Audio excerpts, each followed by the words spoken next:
All right, guys, so there's a lot going on in the Russia-Ukraine war.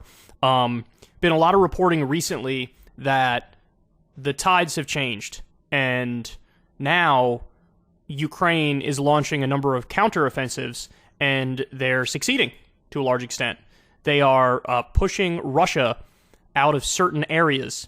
And I find that surprising. I really thought that when Russia decided to invade Ukraine, it's just a matter of time until they get the entire thing. I thought they had a much more powerful military, and I thought this thing would have been over a lot quicker. Not only were they unable to hold Kyiv, but they never even took Kyiv in the first place. And then the conversation sort of shifted to, well, I guess they'll just keep the eastern portion of the country, the Donbass region, and now it looks like they're getting pushed back in the eastern portion of the country pretty effectively. So there's some desperate moves going on now from Putin. I saw a headline this morning that he said, it's not a bluff, like effectively I'll use nukes. Terrifying thought. And now I think they're doing some sort of conscription thing where they're bringing in men who are under a certain age. They're effectively forcing them to join the military. And so it's getting real serious. Now, the thing that a lot of experts are concerned about is, well, what happens when obviously an unstable guy like Putin is, he's sort of in a corner. And again, this guy has nukes. So it's a terrifying thing to think about, that if he has some sort of embarrassing large-scale defeat, is he erratic enough and irrational enough to do some stuff that's just terrifying to even think of? I don't know the answer to that question, but here we have one pretty desperate move, I think. This is in the Hill. 4 Ukrainian regions schedule votes this week to join Russia. So make no mistake about it, this is a desperate move. So he wants to do essentially just like they did with Crimea in 2014. They want to force a referendum where they say, all right, you guys vote on whether or not you want to join Russia. Now, the wording of the question for that vote in 2014 was effectively like, yes, I'd like to join, or definitely yes, I'd like to join. And of course, when you're having some sort of a vote at the barrel of a gun in an active war zone, that's not really a vote. That's, it's basically like a show. It's a veneer of respectability over occupation and annexation. So here's what they say in the Hill. Russian-controlled regions of eastern and southern Ukraine announced plans Tuesday to start voting this week to become integral parts of Russia. The concerted and quickening Kremlin-backed efforts to swallow up 4 regions could set the stage for Moscow to escalate the war following Ukrainian successes on the battlefield. The scheduling of referendums, starting Friday in the Luhansk, I don't know how to pronounce that next one, Kherson, and partly Russian-controlled Zaporizhzhia, I know I'm fucking that up, and Donetsk regions, came after a close ally of Russian President Vladimir Putin said the votes are needed, and as Moscow is losing ground in the invasion it began nearly 7 months ago, increasing pressure on the Kremlin for a stiff response. Former President Dmitry Medvedev, the deputy head of Russia's Security Council, chaired by Putin, said referendums that fold regions into Russia itself would make redrawn frontiers irreversible and enable Moscow to use any means to defend them. Now, by the way, let me just pat myself on the back here because I said that this was going to happen. That remember when Putin declared these new regions are independent republics? These areas in eastern Ukraine are now independent republics, and he had the leaders of those new independent republics come to a signing ceremony. And I told you guys at the time when we covered that video, when we covered that story, that obviously the next step is we're going to declare them part of Russia. Well, now we're getting that. Now we're getting a sort of fake referendum, a veneer of civility and respectability over a so-called vote at the barrel of a gun where they're going to declare, oh yeah, now we're part of Russia. In 2014, Russia sent troops into Ukraine's Crimean Peninsula and then held a referendum there that paved the way for its annexation by Moscow.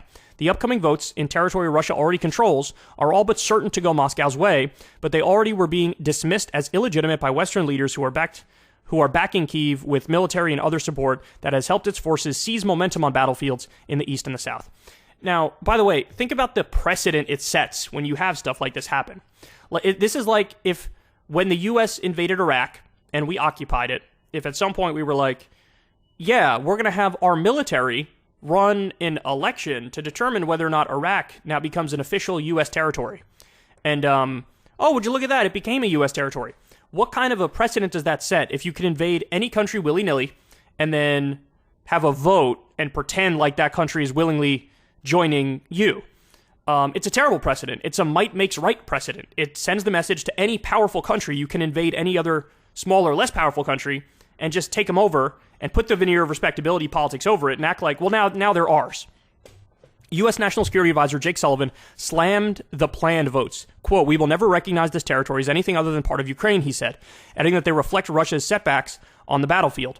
"These are not the actions of a confident country. These are not acts of strength," he said. In New York, where he is attending the UN General Assembly, German Chancellor Olaf Scholz said, "It is very, very clear that these sham referendums cannot be accepted." French President Emmanuel Macron said referendum plans amounted to cynicism. Russia declared war, and now it explains that in the same region it is going to organize a referendum. "If this were not tragic, it might be funny," he said, adding that the votes would have no legal consequences. Authorities installed by Russia in occupied areas of 4 Ukrainian regions had outlined plans to hold referendums on membership to the Russian Federation later this month. They have been condemned by Ukraine. Latvian Foreign Minister Edgars Rinkevics called for more sanctions against Russia and more weapons for Ukraine, tweeting, "We must say no to Russian blackmail." Look, I've said it before, I'll say it again. I was in favor of the first couple packages of weapons sent to Ukraine because I understand that they're being illegally invaded. But then when we're on package number like 12 or 16 now, and we've sent over $30 billion there, forgive me, but, I'm a little bit more concerned about the Jackson water crisis in Jackson, Mississippi, where Americans don't have clean water. I don't think that's a controversial thing to say. I would like it if our money was going towards our people, and unfortunately, it very rarely does. So it's just interesting to me how when the military-industrial complex can make a buck, when they can make a profit, it's the Congress is just like blank check all day long for Ukraine. But when it's taking care of our own people, that rarely, if ever, happens. They, quote, "have earned the right to be part of the great country that they always considered their motherland," he said. What? In partly Russian-occupied, I'm not even going to try to pronounce it again, pro-Russia activist Vladimir Rogov said, "The faster we become part of Russia, the sooner peace will come." Pressure inside Russia for votes and from Moscow-backed leaders in Ukrainian regions that Moscow controls increased after a Ukrainian counteroffensive bolstered by Western-supplied weaponry that has recaptured large areas. Okay, so that's what's going on now. Now, let's watch a video here on how Ukraine got the upper hand against Russia, because this is very interesting to me, and this is something that I caught up on last night. On September 6th, the Ukrainian army launched an attack on the town of Balaklia. It had been held by the Russian army for more than 6 months. But by September 8th, the Ukrainian army had recaptured it, and they were just getting started. Over the next few days, Ukrainian forces swept through this Russian-held territory with astounding speed. Ukrainian forces have blitzed through Russia's gains in a lightning counteroffensive, forcing Russian forces to retreat. As of September 14th, Ukraine claims it recaptured nearly 8,000 square kilometers of Russian-held territory and liberated dozens of towns. It's a major breakthrough for Ukraine, and it marks a new phase in the war. So, how did Ukraine pull off such a stunning attack, and how does it change the war?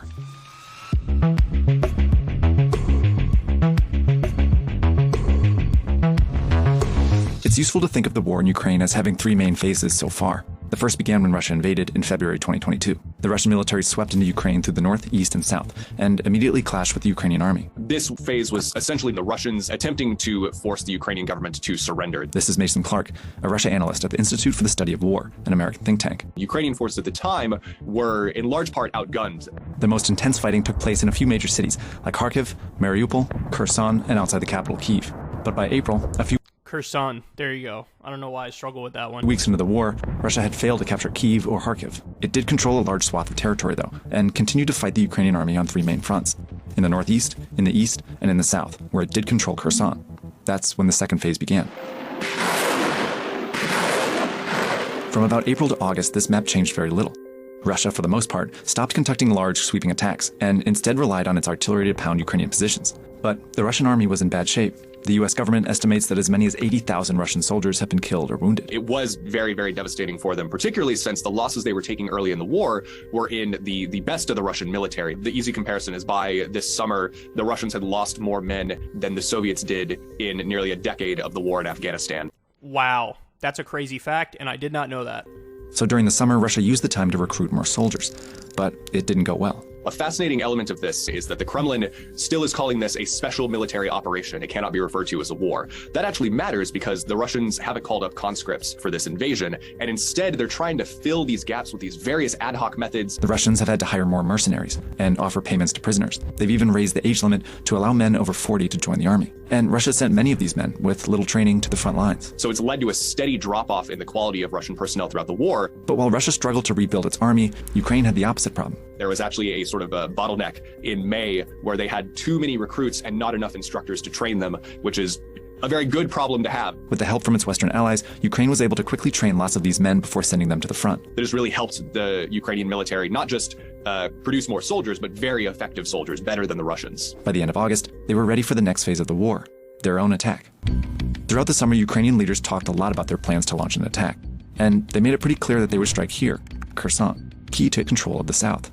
Ukraine moved many of its troops into position near the city and used their most advanced artillery to hit the Russians for weeks. They were forcing the undermanned Russian army to make a choice. They had to pick somewhere to send forces, and they picked Kherson. When the Russians moved troops to Kherson, they left the northeast vulnerable, since it was mostly guarded by those inexperienced soldiers. So when Ukraine did start their attack in early September, they didn't hit much resistance there. Almost as soon as Ukraine's soldiers began the attack, the Russian forces began to flee. These are piles of weapons and ammunition left behind by Russian troops near Kharkiv. So these are the gains. These are the gains that they're making. It's interesting how this all unfolded. They also left trucks, tanks, and artillery behind. And this is a Russian tank crew frantically fleeing before crashing into a tree. The Russians were running away and withdrawing faster than the Ukrainians were keeping up with them. While the Russians retreated, Ukraine took over all this territory, which included some important towns. Izium was a Russian supply dump, and Kupiansk was a crucial railway hub, useful for moving troops and supplies. They've also freed thousands of Ukrainian civilians that had been trapped under Russian occupation for months. I think this was a very well done, opportunistic attack that went just incredibly well for the Ukrainian military. Meanwhile, Ukraine is still attacking Kherson and making some progress. But the attack... By the way, I think people in some of those towns, like, okay, so in that area there are a lot of ethnic Russians who maybe previously had some pro-Russian government sympathies, but then after Russia comes in and starts a war and takes over territory by force, I'm sure many, even of the ethnic Russians in the area, are like, sort of fuck these guys. And so with Ukraine now showing up and regaining territory, they might look at that as good, you know? Now, obviously, I'm not on the ground. I don't know. You need to talk to people on the ground. And there are definitely people who have a much more sophisticated understanding of the area and the history than I do. But as a general rule, the aggressors are not judged kindly by civilian populations, to say the least. Kharkiv has begun a third phase in the war, where Ukraine this time has the momentum. There's a long road ahead. The Russians are going to try and replace these further catastrophic losses with likely diminishing returns, but I am confident in saying that the shoe is more on the other foot now, with Ukrainian forces having the initiative of choosing where the next major battle of the war will occur. And they have clearly demonstrated that they can and fully intend to take this war into 2023 and drive out the occupying Russian forces. Wow. Okay, so that's what's going on the ground now, and this is why maybe there's a panic from Putin and the Russian government, and they're doing these referendums. And so I just want to remind everybody why we're even in this position to begin with, and what this war was about. Now, Putin claims, I'm trying to denazify Ukraine, which is a hilarious argument on its face. I mean, first of all, there are far-right elements and Nazi elements within Russia. So if you're going to denazify, why not start with, I don't know, your own country, right? I mean, I got a bridge to sell you if you really think Putin's some, like, principled, anti-Nazi crusader. I think that's laughable.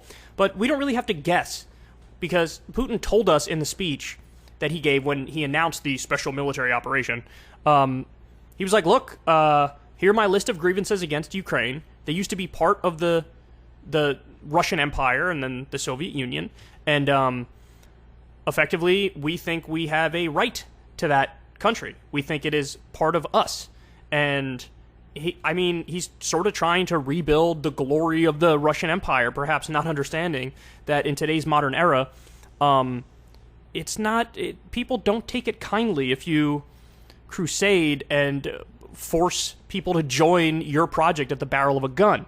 So, and look, go back and listen to the speech. You don't have to take my word for it. He lays out very clearly, this is why I'm doing what I'm doing. But there is one part that he will not say, but I think plays a massive role in this, And it's a very similar dynamic as to one of the reasons why we went into Iraq. A lot of it was about the oil and about control of a very vital region geopolitically. And so this is just to remind everybody, this was a phenomenal video from a channel called Real Life Lore. He gets into all the specifics. Hey, why is Russia invading Ukraine? And this is a part that I think most people miss, but I actually think it might be the most important part. So let's watch.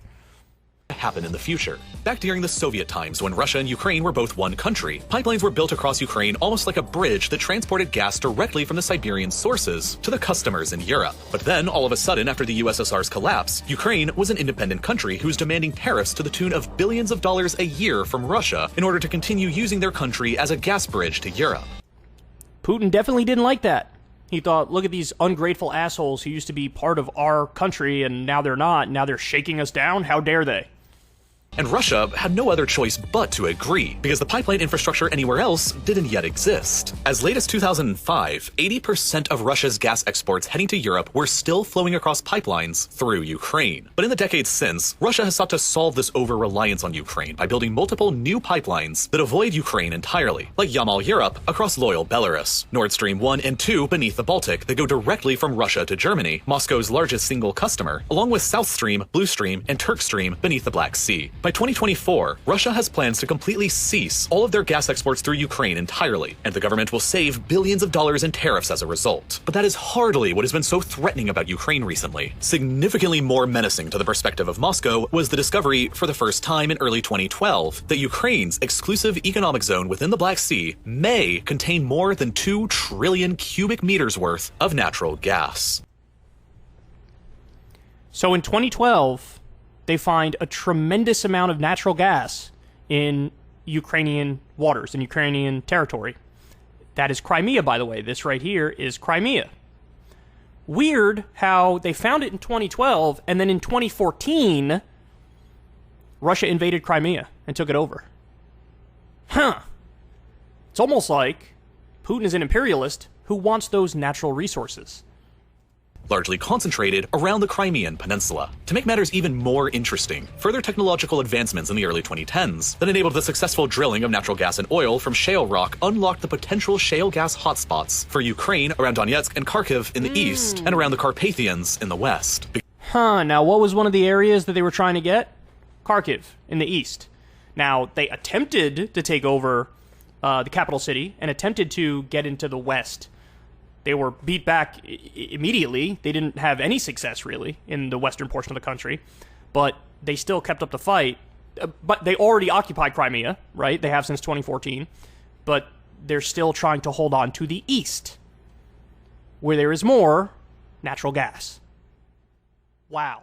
Beginning in 2012, there was suddenly a very real possibility that almost out of nowhere, Ukraine had the world's 14th largest reserves of natural gas, just behind Australia and Iraq. But as a relatively poor country, Ukraine lacked the finances, the technology, or the equipment to successfully harvest any of these resources in any large quantities. But that all changed when, shortly afterwards, the Ukrainian government began granting exploration and drilling rights to the likes of Shell and Exxon. It was suddenly possible that within a few years, these Western companies would enable Ukraine to transform into Europe's second petrostate, which would Can't have that, right? Can't have that, Vlad. have not only been a direct and serious competitor to Russia's own gas supply to the European Union, and thus at the same time a major threat to the Russian government's budget and GDP, but Yeah, I think that might have a little something to do with what's going on right now. So anyway, the counteroffensive is working. Putin's panicking. He's going to force these referendums to happen. By the way, is it referendums or referenda? Referenda. I don't know. I'll leave it up to you guys. You guys decide. But he's going to force them to happen, and we're going to get the news very shortly that, oh, they want to be part of Russia, and then he's going to annex them. And look, all I hope is that with the counteroffensive working, this motherfucker doesn't fully lose his mind and do something that the whole world is going to hate seeing. So I guess we'll find out soon enough. Hey, y'all, do me a favor and like and subscribe. It helps out big time in the algorithm. Click the bell as well for notifications when videos drop, and watch that video on screen right now. You know you want to.